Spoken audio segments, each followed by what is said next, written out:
Hello! In this video I will show you how to set up a VPN on Samsung Galaxy S25 Plus.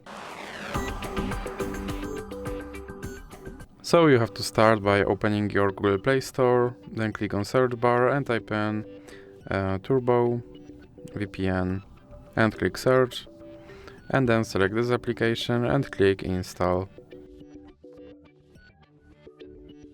Now you can click open and then click agree and continue. Then you can close this ad and click allow. Now click consent and click on this button to start your VPN and click OK.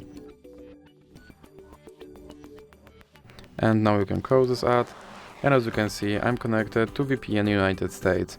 So that's it for this video. If you liked it, please remember to leave like and subscribe.